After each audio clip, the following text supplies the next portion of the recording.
بسم اللہ الرحمن الرحیم۔ تمام ناظرین اور سامعین کو حسنین خان کا خلوص بھرا سلام۔ میں ہوں حسنین خان اور آپ دیکھ رہے ہیں 14 ستارے یوٹیوب چینل۔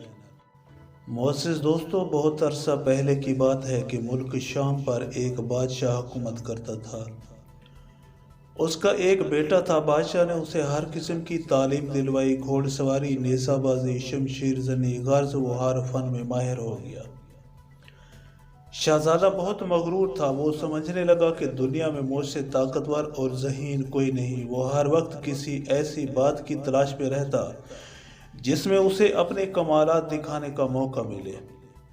اس کی ماں اسے سمجھاتی کہ بیٹا، غرور اچھی چیز نہیں، مگر یہ بات اس کی سمجھ میں نہ آتی۔ ایک دفعہ شہزادے کو کسی بزرگ نے بتایا کہ بہت دور کالے پہاڑوں میں ایک خزانہ دفن ہے اور اس پر ایک دیو کا قبضہ ہے۔ شہزادے نے اپنے دل میں سوچا کہ اب مجھے اپنے جوہر دکھانے کا موقع ملا ہے۔ اس نے اپنے طور پر تیاریاں شروع کر دیں تاکہ کسی قسم کی کمی نہ رہے۔ چند دن بعد اس نے اپنے والدین سے اجازت مانگی۔ دونوں نے بہت منع کیا مگر وہ کہاں کسی کی سننے والا تھا۔ فوراً گھوڑے پر سوار ہوا اور گھوڑا ہوا سے باتیں کرنے لگا۔ کالے پہاڑ کی سمت جانے کے لیے اسے بڑے بڑے خوفناک جنگلوں سے گزرنا پڑا، جنگلی جانوروں سے لڑنا پڑا اور وہ جلد ہی کالے پہاڑ تک پہنچ گیا۔ پہاڑ پر پہنچ کر اسے پیچھے سے مختلف قسم کی آوازیں آنے لگیں۔ وہ آوازوں سے کہاں ڈرنے والا تھا۔ پھر پیچھے سے اس کو اس کے ایک عزیز دوست کی آواز سنائی دی۔ جیسے ہی اس نے پیچھے مڑ کر دیکھا، دیو نے اسے طوطا بنا کر پنجرے میں لٹکا دیا۔ گویا دیو نے اسے مات دے دی۔ اب شہزادہ پنجرے میں بند سارا دن میاں مٹھو کرتا رہتا۔ ادھر بادشاہ اور ملکہ بہت پریشان تھے۔ ملکہ ہر وقت بیٹے کو یاد کرتی رہتی۔ اسی طرح بہت سے دن گزر گئے۔ پھر تنگ آ کر بادشاہ نے منادی کرا دی کہ جو کوئی بھی کالے پہاڑ سے شہزادے کو چھڑا کر لائے گا، میں اپنی آدھی سلطنت اسے دے دوں گا۔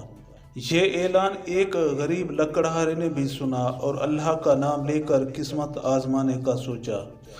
لکڑہارے نے کچھ ضروری سامان لیا اور بادشاہ سے اجازت لے کر کالے پہاڑ کی جانب روانہ ہوا۔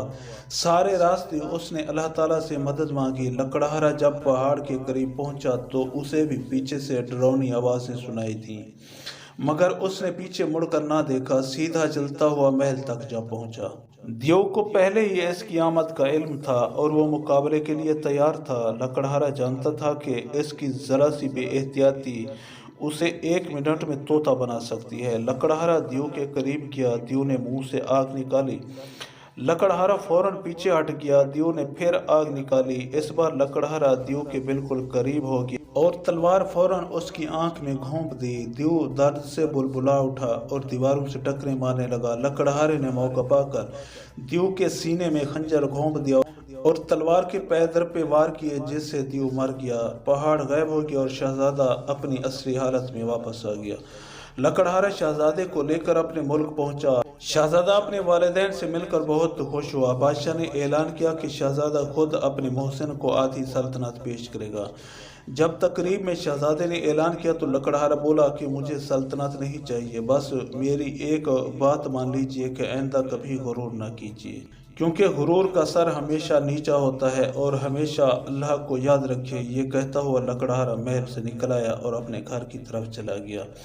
معزز دوستو، ہم امید کرتے ہیں کہ آپ کو ہماری یہ ویڈیو اچھی لگی ہو۔ اگر آپ کو ہماری یہ ویڈیو اچھی لگے تو پلیز آپ ہمارے چینل کو سبسکرائب اور اس ویڈیو کو لائک ضرور کیجیے۔ اب ہمیں اپنی اگلی ویڈیو تک کے لیے اجازت دیجیے، اس دعا کے ساتھ کہ اللہ پاک آپ کو اپنی حفظ و امان میں رکھے۔